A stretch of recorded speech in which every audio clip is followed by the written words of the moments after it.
조정은요, 잘만 하면 내가 원하는 조건으로 빠르게 끝낼 수 있는 좋은 기회입니다. 그런데 대부분 잘 하시다가 갑자기 하세요. 무조건 유리하게 끝낼 수 있었는데 이렇게 되면 모든 게 날아갑니다. 이게 바로 조정에서 제일 많이 일어나는 가장 치명적인 실수입니다.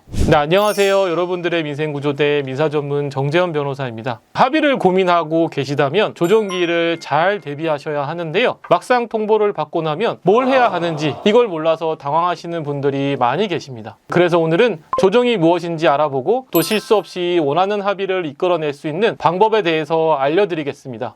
먼저 조정이 무엇인지에 대해서 말씀드리겠습니다. 조정이란 법원이 당사자 간의 분쟁을 해결하기 위해서 중재 역할을 하면서 합의를 유도하는 절차입니다. 그러니까 법원의 당사자들이 모여서 조정위원이나 담당 판사의 주도하에 합의 절차를 진행해 보는 것이죠. 소송은 판결이라는 강제적인 결론을 내는 과정입니다. 당사자들은 소송에서 사실관계를 다투면서 각자 증거를 제출하고 또 법적인 주장을 하면서 싸우는데, 이렇게 각자의 주장이 정리되고 판결이 내려지기까지는 짧게는 6개월, 길게는 몇 년이 걸리기도 합니다. 소송을 통해 승소 판결을 받으면 원고는 판결문을 가지고 피고의 재산에 대해서 강제 집행을 할 수 있게 되는 것이죠. 조정은 법원이 중재하여 당사자 간의 타협을 시도해보는 과정입니다. 양 당사자가 합의를 하면 조정이 성립되고, 또 합의가 되지 않으면 조정이 실패하게 돼서 다시 재판으로 진행되게 됩니다. 조정이 성립하면 분쟁이 두세 달 만에 해결되는 장점이 있습니다. 네, 이렇게 조정은 당사자들이 합의만 할 수 있으면 소송보다 빠르게, 또 복잡한 증거싸움 같은 힘든 소송 절차 없이 분쟁을 끝낼 수 있게 되지만, 한번 조정이 성립되면 번복을 할 수 없기 때문에 조정 합의에 있어서는 신중할 필요가 있습니다. 조정의 종류에는 원칙적인 조정인 임의조정과 강제조정이 있습니다. 네, 임의조정은 앞에서 말씀드린 바와 같이 당사자들이 조정에 응해서 합의를 하는 방식의 조정입니다. 조정기일에 법원에 출석한 당사자들은 조정위원 앞에서 합의에 관한 의견을 밝히고, 이 의견들을 고려해서 조정위원회 주도로 서로의 의견 차이를 좁혀가면서 합의에 이르는 방식입니다. 네, 이렇게 당사자들이 합의하여 조정이 성립하면 그 내용으로 조정조서가 작성되고, 조정조서가 확정 판결과 동일한 효력을 갖게 되는 것입니다.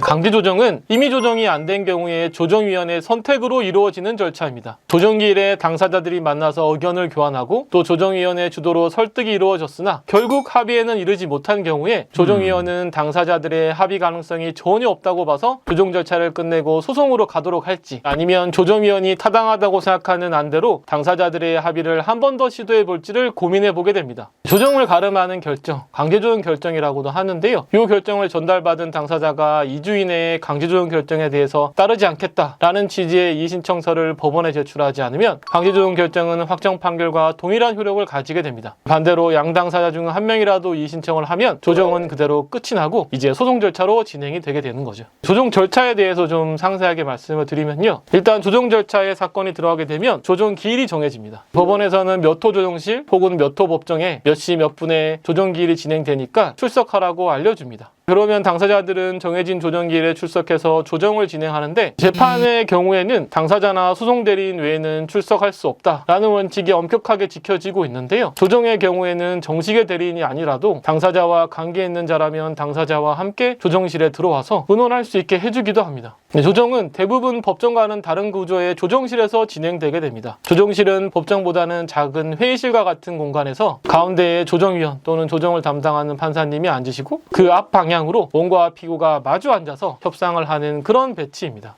네, 이렇게 당사자들이 조정실에 들어와서 앉게 되면 조정위원은 당사자에게 협의에 대해서 가지고 있는 생각을 말해보라고 합니다. 원고와 피고 중 누가 먼저 말하는지 순서에 대해서는 정해진 것이 없습니다. 당사자들이 조정기일의 협상에 대한 의견을 말할 때 양 당사자가 함께 앉아있는 상황에서 말하는 경우도 있고, 조정위원의 판단에 따라서는 다른 당사자가 없는 상황에서 각 당사자의 솔직한 의견을 물어보는 것이 좋다라고 생각이 드는 경우에는 다른 당사자에게 잠시 나가 있어 달라고 한 뒤에 남은 당사자에게 의견을 말해달라고 하는 경우도 있습니다. 이렇게 따로 의견을 듣는 경우에는 당사자들도 더 솔직한 의견을 이야기하게 되고, 또 조정위원도 두 당사자가 함께 있는 자리에서는 좀 하기 어려운 솔직한 생각을 각 당사자에게 따로 말해줄 수 있기 때문에 이런 진행 방식을 선호하는 조정위원들이 많습니다. 또 조정기일은 한 사건에 보통 1시간 정도의 시간을 배정하기 때문에 시간이 넉넉해서 자신의 의견을 충분히 말할 수 있습니다. 이렇게 각 당사자들이 의견을 말하면 조정위원은 이것을 듣고 당사자들의 의견 차이가 좁혀질 수 있는지를 것을 판단하게 됩니다. 만약 당사자들의 의견 차이가 너무 크고 또 입장이 또 너무 확고해서 설득을 할 수 있는 가능성이 없어 보인다면 조정위원은 더 조정을 진행하지 않고 조정 절차를 끝내기도 합니다.